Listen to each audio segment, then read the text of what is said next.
जी। आप बिहार की राजनीति में कदम रखे हैं, आने वाला समय जो लोकसभा का चुनाव है, क्या सबसे पहले तो इसमें कोई भूमिका होगी आपकी? और दूसरा ये कि माइक माइक माइक सुनाई दे। मेरा ये कहना है कि आने वाले वर्ष में आप जो बिहार की राजनीति में कदम रखे हैं, लेकिन आने वाला वर्ष जो है 2024 में वो लोकसभा चुनाव है, तो उसमें आपकी कोई भूमिका होगी? और दूसरा है कि जो अभी वर्तमान में राजनीति है वो गठबंधन को लेकर के है, तो क्या ऐसा कहीं दिख रहा है आपका कि किसी के साथ आप अलायंस भी कर सकते हैं बिहार की राजनीति में? पहली बात आप ये समझिए कि जब मैंने पदयात्रा शुरू की उसी दिन ये बताया है कि दल तभी बनेगा जब मैं करीब करीब पूरा बिहार पैदल चल लूंगा। तो लोकसभा से पहले तो अभी हम आधा बिहार ही कर पाए हैं, 2 4 5 जिला और कर लेंगे। तो लोकसभा से पहले जन स्वराज दल बनने की संभावना तो मैं नहीं देखता हूँ, लेकिन अगर लोग ये चाहते हैं कि वो चुनाव लड़े, जो लोग जन स्वराज परिवार से इस परिकल्पना सोच से जुड़ रहे हैं, और अगर वो तय करते हैं कि चुनाव लड़ा जाए तो उन जगहों पर चुनाव लड़ सकते हैं। लेकिन जो चुनाव लड़ेगा वो निर्दलीय के तौर पर लड़ेगा। जन स्वराज परिवार या हमारी सोच या हम लोग के पास जो भी व्यवस्था है उसकी मदद करेंगे, लेकिन ये निर्णय विशुद्ध तौर पर उन लोगों का है जो जन स्वराज से जुड़े हुए हैं। अगर लोकसभा के स्तर पर, जिले के स्तर पर वो निर्णय लेते हैं कि हम लोग को चुनाव लड़ना है, हम लोग के पास योग्य कोई प्रत्याशी है, तो वो चुनाव निर्दलीय के तौर पर लड़ सकता है। इसका एक उदाहरण आपने देखा होगा, पहले 5 जिलों में जब हम लोग पैदल चल लिए तो वहां पर एक उपचुनाव हुआ, कई उपचुनाव हुए, लेकिन उसमें एक शिक्षा के एमएलसी का भी चुनाव हुआ। तो लोगों का ऐसा मानना था कि चूंकि हम लोग शिक्षा पर इतनी बात कर रहे हैं तो शिक्षकों के एमएलसी के चुनाव को हम लोग को लड़ना चाहिए।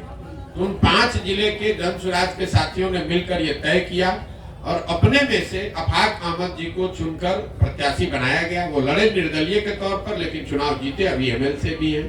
तो लोकसभा में ये संभव है कि जन स्वराज के जो साथी जिन जिलों में हम लोग पदयात्रा कर चुके या जहां पर वो संगठन बन गया है, वहां पर अगर वो तय करते हैं कि चुनाव लड़ना है, उनके पास उनकी नजर में कोई योग्य उम्मीदवार होगा तो वो उम्मीदवार निर्दलीय के तौर पर लड़ सकता है। जन स्वराज दल के तहत कोई चुनाव लड़ने की अभी संभावना नहीं है। दल तभी बनेगा जब मैं पूरे बिहार की या ज्यादातर बिहार की पदयात्रा पूरी कर लूंगा। दूसरा आपने कहा गठबंधन की, तो कोई संभावना नहीं है, इसको लिख लीजिए बिल्कुल बोल्ड शब्द में। ये जन स्वराज की जो पूरी परिकल्पना है, इसमें कोई गठबंधन की संभावना किसी तरह की, किसी दल किसी व्यक्ति से है ही नहीं। ये नई व्यवस्था बनाने की बात है। ये एमएलए जीतने का, एमपी जीतने का, चुनाव लड़ने का अभियान नहीं है। बिहार में व्यवस्था परिवर्तन के लिए इतना बड़ा संघर्ष हमने शुरू किया है। हमको 10, 20, 50 एमएलए जिताने में कोई दिलचस्पी नहीं है, एमएलए जिताने में भी दिलचस्पी नहीं है। हमारी दिलचस्पी है कि बिहार को जीता जाए, लेकिन बिहार को सही लोगों के साथ जीता जाए, उनके पास सही लोग जीते और उनके पास योजना हो, तभी बिहार सुधरेगा।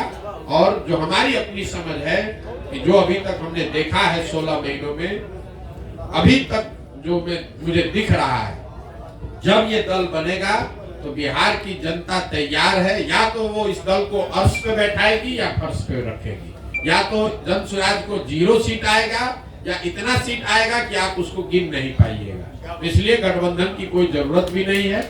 ये संभव है कि सारे प्रयास के बावजूद जनता इससे इत्तेफाक न रखे, लेकिन अगर इत्तेफाक रखेगी तो ये मॉडल ही ऐसा है कि इसमें या तो आप पूरा ही आपका है या नहीं तो कुछ भी आपका नहीं है। लेकिन आपने शायद एक अगला सवाल से जुड़ा, आपने एक इंटरव्यू में बताया है कि आपकी विचारधारा जो कांग्रेस से मिलती जुलती मेल खाती है, तो क्या ये इंडिकेट है कांग्रेस के लिए आप खुला रास्ता? बिल्कुल। आप देखिए, जो मैंने कहा है उसको फिर से दोहरा देता हूँ। उन्होंने पूछा आपकी विचारधारा क्या है, तो मैंने कहा कि मेरी विचारधारा, हम गांधी को लेकर चल रहे हैं और हर दिन अपने भाषणों में भी कहते हैं कि पूरा ये जो जन स्वराज है, ये आजादी से पहले, आज की कांग्रेस नहीं, आजादी से पहले जो कांग्रेस की व्यवस्था थी उस व्यवस्था को पुनर्जीवित करने का प्रयास है, जहां दल जो है वो किसी व्यक्ति विशेष का ना हो, किसी जाति का ना हो, किसी परिवार का ना हो। आजादी से पहले जो कांग्रेस थी वो किसी परिवार की पार्टी नहीं थी, वो किसी जाति विशेष की पार्टी नहीं थी, वो उन सब की का दल था जो बिहार, जो राज्य, जो देश को आजाद करना चाहते थे। तो जन सुराज उस सोच से प्रेरित है कि बिहार में वो दल बने, हर वो व्यक्ति जो बिहार के पिछड़ापन से, गरीबी से, बदहाली से परेशान है, वो इसमें जुड़े और जुड़कर बिहार में परिवर्तन के लिए प्रयास करें। हम वो विकल्प बना रहे हैं और विचारधारा के आधार पर निश्चित तौर पर अगर आप महात्मा गांधी को लेकर चले हैं तो मैंने ये कहा कि आप कांग्रेस जिस विचारधारा को रिप्रेजेंट करने का दावा करती है, मेरी विचारधारा वही है। वो कर पा रहे हैं कि नहीं कर पा रहे हैं उनका मामला है, हम कांग्रेस में नहीं है। हमारी विचारधारा वो है जो महात्मा गांधी की विचारधारा कांग्रेस में थी, उसी विचारधारा को लेकर चल रहे हैं और उसी को आप कह रहे हैं कि कांग्रेस के लिए दरवाजा नहीं खोल रहे हैं। वो विचारधारा ही हम कह रहे हैं कि हमारी वही विचारधारा है। महात्मा गांधी की जो विचारधारा थी उसी विचारधारा से प्रेरित होकर इस व्यवस्था को बनाने का प्रयास है और उसी विचारधारा को कांग्रेस या उनके साथी दल उस विचारधारा का प्रतिनिधित्व होने का दावा करते हैं। उस नजरिए से आप कह सकते हैं कि मेरी विचारधारा उनसे मिलती जुलती हो सकती है या उनके करीब हो सकती है।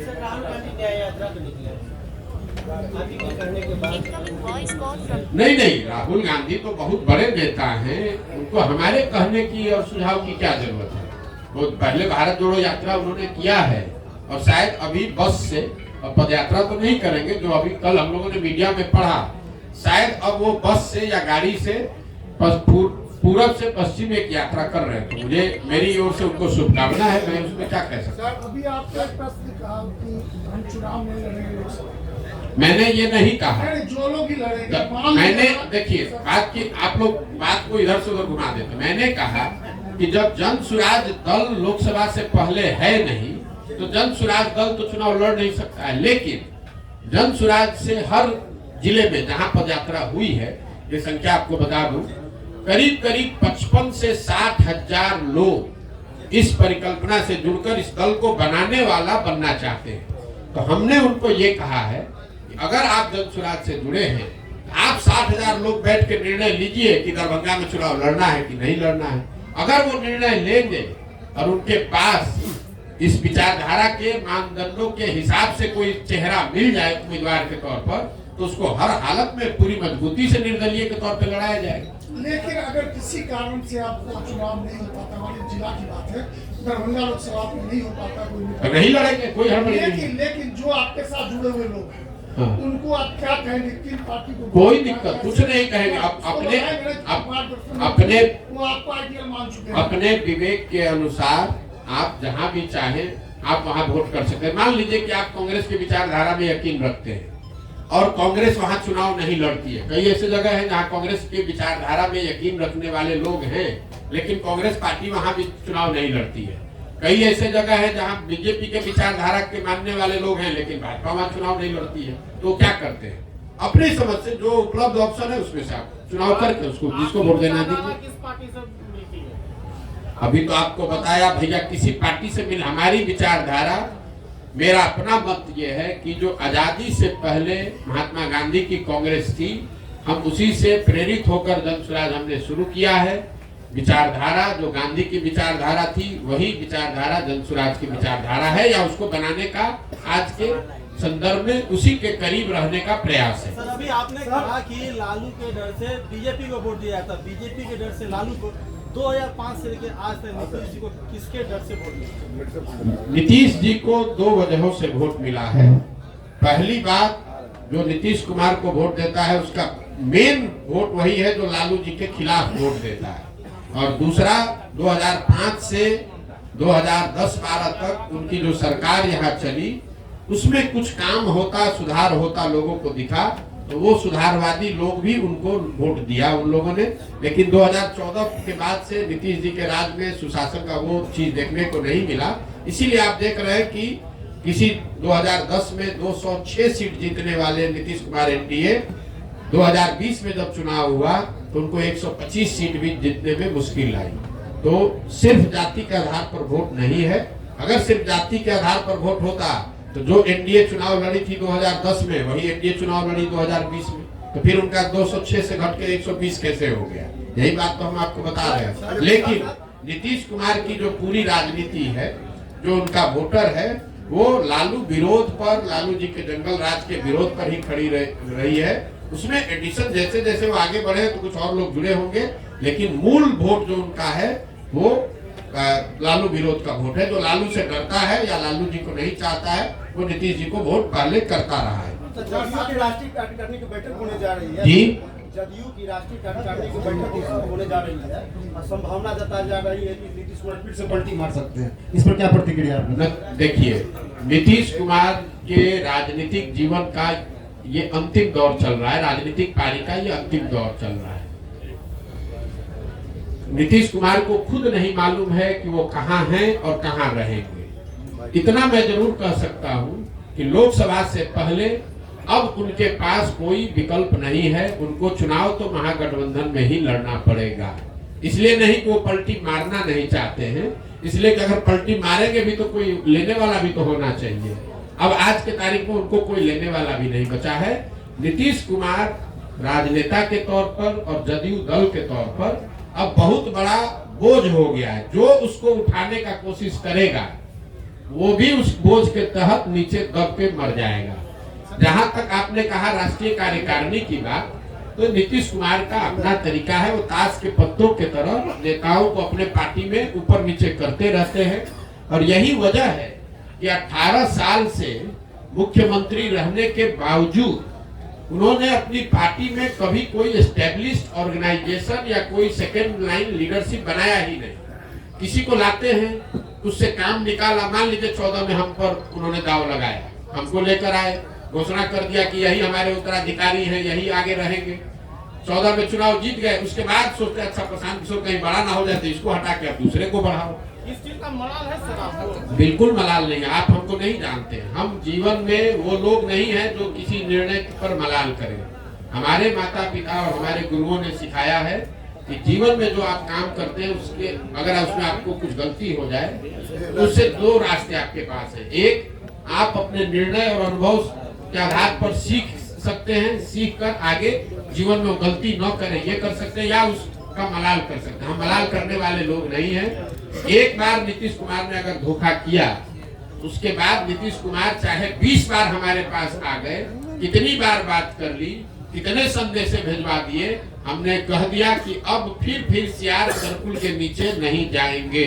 हमको चाहे 1 बरस लगे कि 10 बरस लगे, अब नीतीश कुमार के साथ जाने का कोई सवाल नहीं है। नीतीश कुमार जब महागठबंधन बनाए, इस बार आपको पता चला जब बनाए तब हमको आकर मार्च में 6 महीना पहले आकर सबसे पहले हम ही से सलाह किया कि भाई हम महागठबंधन बनाना चाहते हैं, आप इधर आ जाइए। आप तो भाजपा के खिलाफ हमारी मदद करना चाहते थे।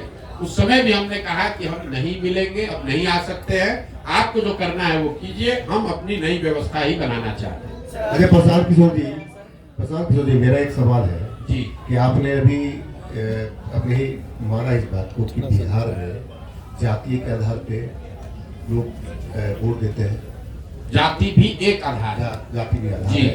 कुछ लोग भाजपा के विरोध में आरजेडी को वोट देते हैं जी। कुछ लोग आरजेडी के लोग। क्या लगता है जिस तरह से आप घूम रहे हैं, बहुत राह आसान है आपके लिए बिहार में जिस विजन को लेके आप चले हैं? मेरे भाई ऐसा है, हम आसान राह वाले लोग नहीं हैं। 2010-11 में हम अगर दरभंगा में आकर आपको ये बताते कि मैं कोई चुनाव प्रबंधन रणनीतिकार के तौर पर काम शुरू कर रहा हूं, जिसमें देश भर के दल और नेता हमसे आकर सलाह, हम जैसे लोगों से आकर सलाह लेंगे और अपना चुनाव लड़ेंगे और चुनाव हराया जिताया जा सकता है, तो पत्रकार के नाते या नागरिक होने के नाते आप क्या करते? हंसते या फिर कहते अच्छा करके देखिए, इससे तो कुछ हो नहीं सकता है। जो पहले से नेता है वो आपसे सलाह क्यों लेगा? लेकिन 10 बरस में उस चीज को हमने प्रमाणिक तौर पे करके दिखाया। मान लीजिए कि हमने भाजपा की मदद की, वो जीते। कुछ लोगों ने माना हाँ भाई इनमें दम है, कुछ लोगों ने कहा भाई इनका क्या था, तो मोदी जी का दम था। फिर जब 2015 में भाजपा को यहाँ हरा दिया तो कुछ और लोगों ने माना कि नहीं भाई कुछ तो ये लड़का जरूर जानता है। लेकिन कई लोगों ने कहा भाई इसमें इनका क्या हो, तो लालू नीतीश का करिश्मा था। फिर जाके पंजाब जीते तो लोगों ने कहा ना भाई कुछ तो जरूर जानता होगा, तभी पंजाब भी जीत गया। तेलंगाना जीते, आंध्रा जीते, तमिलनाडु जीते, महाराष्ट्र जीते, दिल्ली जीते, वेस्ट बंगाल जीते, तब ना लोग मान रहे हैं कि भैया इनको चुनाव लड़ाने आता है। एक दिन में तो आप माने नहीं है। तो वैसे ही अगर आज हम चल रहे हैं तो स्वाभाविक तौर पर लोगों को यही लगेगा कि बड़ा कठिन है, और कठिन है इसीलिए हमको करना है। लेकिन अगर आप उसको 2 बरस, 3 बरस, 4 बरस, 5 बरस ईमानदारी से, मेहनत से करेंगे तो निश्चित तौर पर इसको किया जा सकता है। हम उनमें से नहीं है जो आकर कहीं लड़ाई में घुस गया। अगर हम यहाँ लड़ने आए हैं तो आप ये मान कर चलिए कि जितनी भी राजनीतिक समझ रखने वाले यहाँ लोग हैं, थोड़ी बहुत समझ हमको भी है। आप ये मान कर चलिए कि इसके जीतने का पूरा खाका हम बनाकर आए हुए हैं। हम उनमें से नहीं है जो आ गया वैसे घूमने लगे। इतना तो आप भी जान रहे हैं। हमको इतना हमको आप होशियार नहीं मानिए, लेकिन बेवकूफ तो बहुत कम लोग कहेगा कि प्रधान बेवकूफ है। अगर बेवकूफ कहे भी तो कोई दिक्कत नहीं है। हमें इस बात की समझ है कि बिहार में ये कितनी बड़ी चुनौती है, लेकिन हमें इस बात की भी समझ है कि बड़ी चुनौती है, लेकिन फिर भी इसको किया जा सकता है, इसीलिए कर रहे हैं। अगर आपको कठिन काम करना है, इसीलिए तो इतना कठिन प्रयास कर रहे हैं। जितना आप कह रहे हैं कि कोई नहीं कर पाया, तो किसी ने पिछले 75 साल में बिहार में इस तरह का प्रयास भी नहीं किया है, किसी ने अपनी इतनी मेहनत भी नहीं की है। तो हमको मालूम है कि कठिन काम है, इसलिए ज्यादा मेहनत करना पड़ेगा। आप विकल्प की बात करते हैं सर। उम्मीद की जाए जो आपकी यात्रा समाप्त होगी और जो समस्याएं आप देख रहे हैं 15.5 महीने में जो आपने देखा और आगे भी जो देखेंगे उसका समाधान कब तक? देखिए, मैंने अपने यात्रा के लिए अन्य पदयात्रियों के मुकाबले या दूसरे यात्राओं के मुकाबले मैंने कोई दिन और समय किलोमीटर निश्चित नहीं किया। मेरा संकल्प है कि मुझे पूरा बिहार करना है। करने में 1 बरस लगे या 3 बरस लगे, हम उसको ईमानदारी से कर रहे हैं। हम 15 महीना 16 महीना हो गया हम यहीं पर हैं। अभी 12 जिला किए, हमको कोई घबराहट नहीं। हम दरभंगा आए 25 दिन का कार्यक्रम बनाकर, यहाँ हमको 35 दिन लग रहा है। क्यों? कई बार लोग चाहते हैं कि आप ये गांव भी घूम लीजिए, वो गांव भी घूम लीजिए। सिर्फ पदयात्रा ही नहीं है, पदयात्रा के साथ मुझे दरभंगा से निकलने से पहले उन लोगों को चिन्हित भी करना है जो इस परिकल्पना को, इस संगठन को यहाँ बनाएंगे, चलाएंगे। हमको दरभंगा के हर पंचायत का योजना भी बनाकर निकलना है। तो हम ये दावा नहीं कर सकते कि ये कब खत्म होगा, लेकिन अभी तक का जो अनुभव है उसके हिसाब से आप मान कर चलिए कि 1 डेढ़ साल और अभी कम से कम लगेगा, और मुझे कोई जल्दी नहीं है। उसके नहीं समाधान तो भाई, समाधान का रास्ता तो बनाते जा रहे हैं। समाधान तो तभी होगा जब लोग अपनी समस्याओं पर वोट करेंगे। समाधान तब होगा जब सही लोग चुन कर आएंगे। समाधान तब होगा जब इन समस्याओं के निवारण का रास्ता, योजना, विजन बनाया जाए। तो तीनों चीज पे लगे हुए हैं। जब इसको पूरा करेंगे तो आपको सफलता दिखती मिलेगी। प्रसाद जी एक सवाल मेरा है। आपने जो क्राइम को लेकर, बिहार में बढ़ते क्राइम को लेकर एनसीबी के डाटा पे बात की है, तो मेरा एक अनुमान है कि पहले प्रीवियस ईयर में जब क्राइम का ग्राफ बहुत था, अब जो है चूंकि पहले केसेस दर्ज नहीं होती थी, सोशल मीडिया इतना एक्टिव नहीं था, लोगों के संज्ञान में बातें नहीं आती थी, और अब एक छोटी सी भी घटना घटती है तो वो केस रजिस्टर्ड होता है। सर केस अब रजिस्टर्ड होता है तो ऑब्वियसली क्राइम का डाटा जब ये केस रजिस्टर्ड होगा तो एनसीबी के पोर्टल पे जब वो चढ़ेगा तो ग्राफ तो दिखेगा कि नहीं। मेरे भाई आपका भ्रम है, हम आपको क्लेरिफाई कर रहे हैं। सर आपका कहना ये ठीक है कि जब लालू जी का राज था तब एफआईआर होता ही नहीं था थाना में, तो क्राइम दिखेगा कैसे? लेकिन आपने ध्यान नहीं दिया, मैंने डेटा कंपेयर किया 21 का 22 से। तो 21 में तो क्राइम रजिस्टर हो रहा था जी, तो 22 में भी क्राइम रजिस्टर हो रहा है। तो क्राइम रजिस्टर होने की वजह से ऐसा हो जाए ऐसी बात तो है नहीं। जो व्यवस्था से क्राइम रजिस्टर करने की व्यवस्था 21 में थी वही आज 22 में भी है। उसमें 24% की बढ़ोतरी हुई है। ऐसा नहीं हुआ है कि 2022 में बिहार सरकार ने क्राइम के प्रति ज्यादा सेंसिटिविटी दिखाते हुए नए थाने सेट कर दिए या एफआईआर की प्रक्रिया को आसान कर दिया, ऐसा कुछ नहीं हुआ है। प्रक्रिया जो 21 में थी वही 22 में। अगर हम 2005 से कंपेयर करें तो अब आपका बात ठीक है।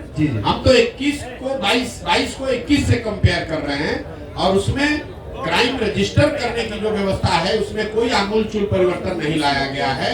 तो ये कंपेरेबल डेटा है और 24% FIR ज्यादा हुए हैं, ज्यादा कॉग्निटिबल क्राइम हुए हैं, ये डेटा दिखा रहा है। और सिर्फ दिखाने की बात नहीं है, सिर्फ आंकड़ों की बात नहीं है। हम लोग जब पैदल चल रहे हैं और आप लोग भी समाज में रहते हैं, मैंने आपको क्या कहा पूरी बात सुनिए। जब शुरुआती महीनों में मैं चल रहा था तो लोग बताते थे कि भैया देखिए अब आजकल फिर क्राइम बढ़ेगा शायद। फरवरी के बाद मतलब महागठबंधन सरकार बनने के 5-6 महीने के बाद से लोग आकर कह रहे भैया देखिए क्राइम बढ़ गया है। तो मैं जो लोगों से सुन रहा हूँ वो भी डेटा में कहीं ना कहीं, क्योंकि अभी जो हम चल रहे हैं डेटा तो उससे पहले का है, इस बार डेटा उससे भी बढ़कर आएगा।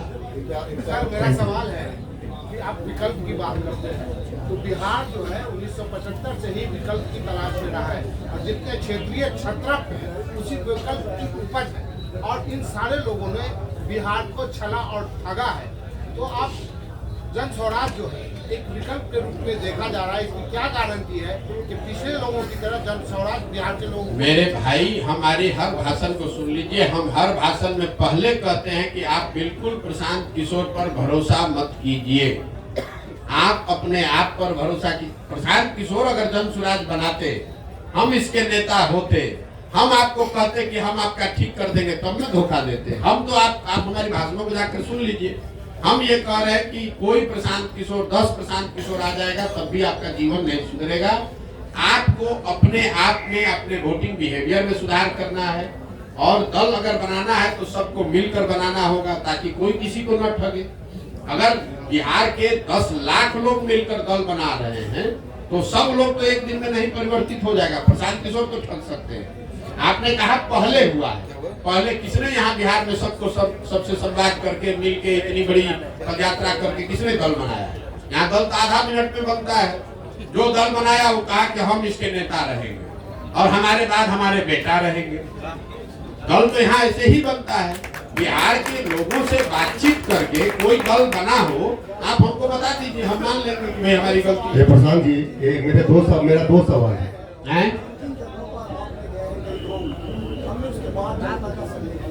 कुछ लोगों का कहना है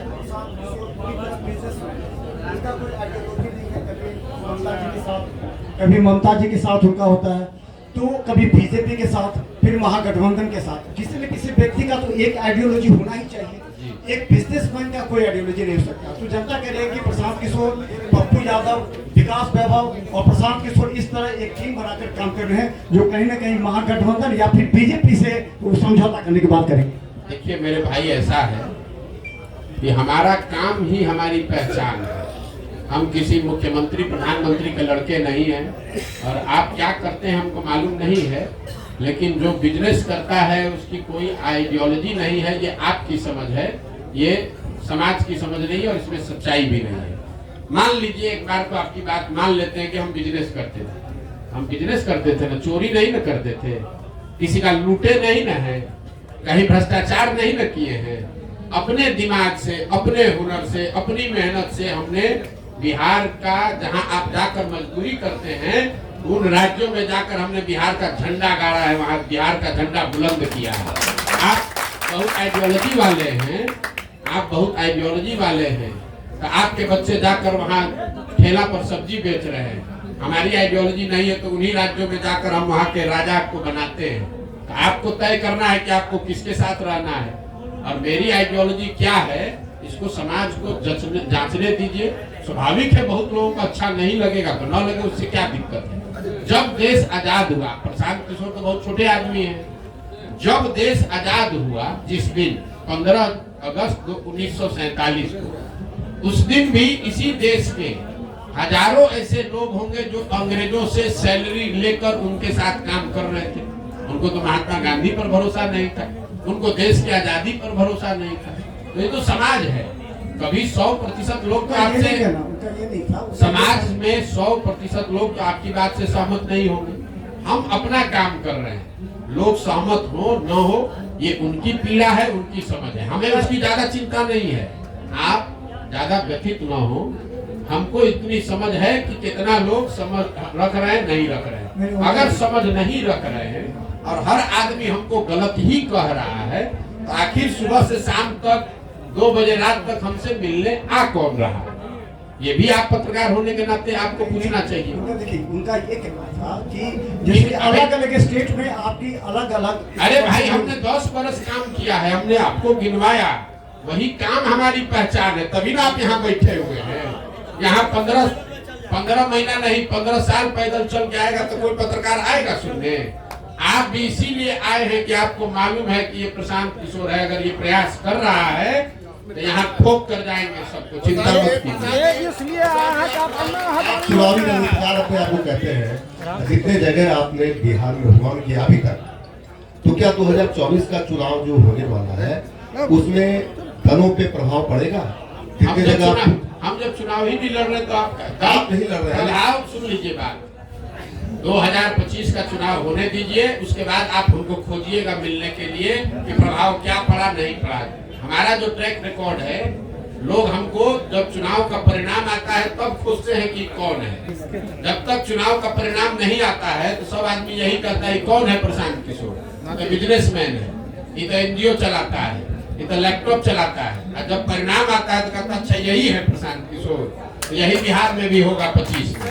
एक सवाल मेरा आखिरी है, जिसको भी आपको लगता है ना कि जो बहुत बड़ा राजनीति का समझ है, उसको भी प्राइवेट में जाकर पूछ लीजिएगा, जिसको दम हो बिहार में, जिसको भी दम है, उसको खुली चुनौती दे रहे हो, खाली कह दे कि हमको भैया ये चुनाव हम लड़ेंगे प्रशांत किशोर के खिलाफ, पूरा बिहार में जिसको दम है कि हम आके सामने कहते हैं हम लड़ाते हैं, जरा जीत के दिखा दें, जिसको दम है, खुला चुनौती दे रहे हैं।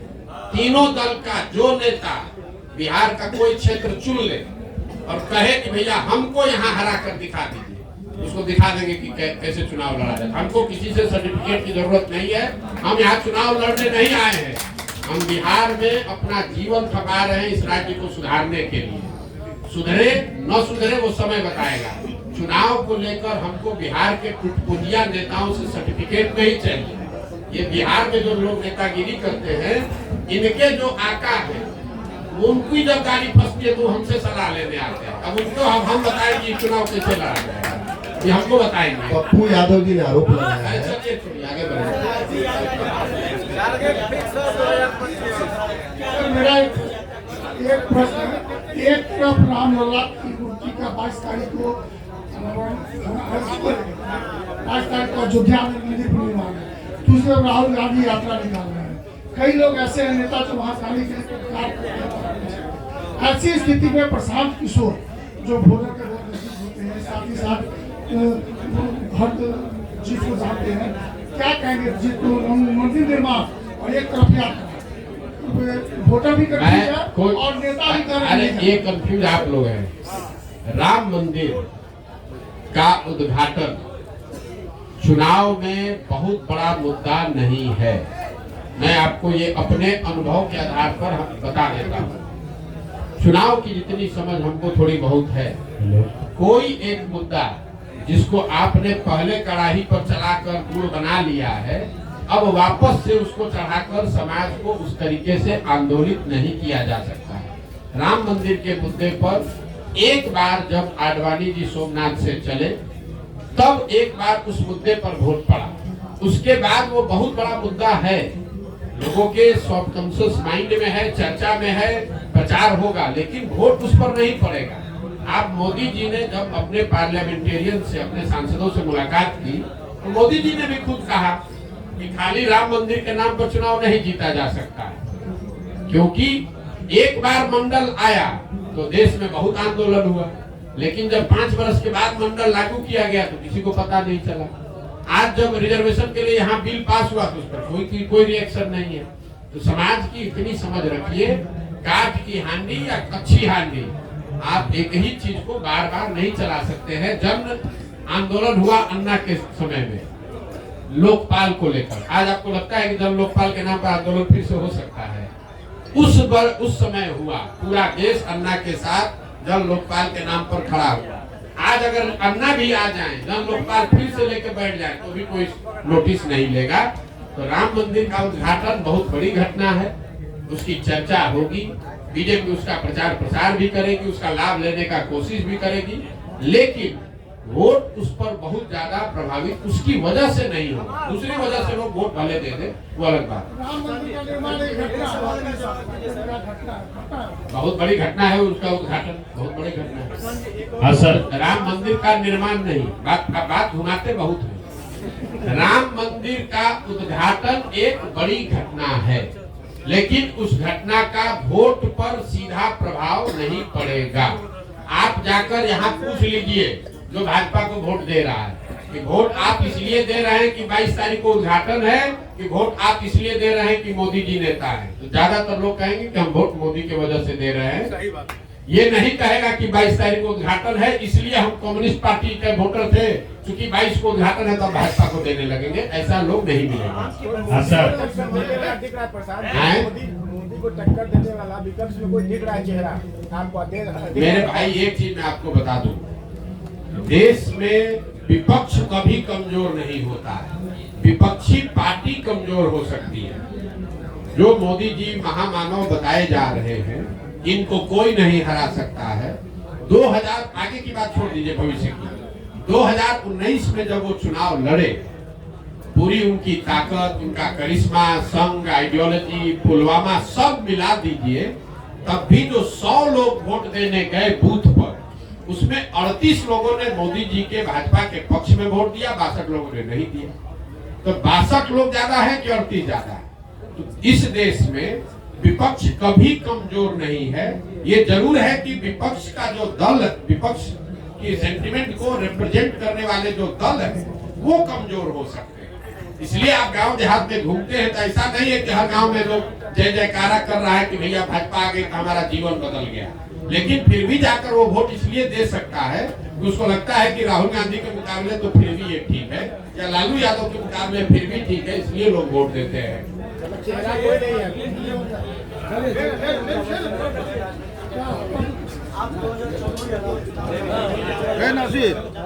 मेरा लोगो ला हम कैलकुलेशन नहीं करते, हम कैलकुलेशन वही करते हैं जहाँ काम करते हैं। हम बंगाल में काम कर रहे थे, हमने बंगाल का कैलकुलेशन बताया नहीं, हम कुछ आइडिया वाले नेता नहीं है। हम जो बोलेंगे बिहार के नजरिए से आपको बोल देते हैं, आप इसको हेडलाइन ले लीजिए। बिहार में लोकसभा चुनाव में जदयू को, इस बात को ध्यान रखिए, अभी महागठबंधन नहीं कह रहे हैं, जदयू को 5 सीट भी नहीं आएगा, और अगर आ जाए तो हमारी गर्दन पकड़ लीजिएगा। 5 सीट भी नहीं आएगा, और लोकसभा चुनाव के बाद जदयू एज ए राजनीतिक दल का विघटन शुरू हो जाएगा। हम उन बातों पर टिप्पणी नहीं करते हैं जिसका हमको सीधा अनुभव नहीं है। बंगाल पर हमने टिप्पणी की क्योंकि बंगाल में हम काम कर रहे थे, और ठोक कर कहा कि भाजपा को 100 विधायक नहीं आएगा, 77 आया, देश भर का लोग कह रहा था 200 आएगा। तो यहाँ बिहार के नजरिए से आपको कह देते हैं जदयू को 5 सीट नहीं आएगा, 1 आए 2 आए 5 पार हो जाए तो आप हमारा गर्दन पकड़ लीजिएगा, बिहार की जनता के सामने खड़ा होकर माफी मांगिएगा। क्या नहीं दे? अरे टूट कुछ नहीं होता है। अभी नीतीश कुमार मुख्यमंत्री के कुर्सी पर हैं, टूट तो नीचे से अंदर पूरी हो गई है। अब चूंकि सत्ता में वो बैठे हुए हैं तो लोग उनके साथ चिपका हुआ है। लोकसभा तक इंतजार करेगा, लोकसभा का रिजल्ट आएगा, उसके बाद उस दल का विघटन शुरू हो जाएगा। क्या इससे फर्क पड़ता है कौन रहेगा कौन हटेगा?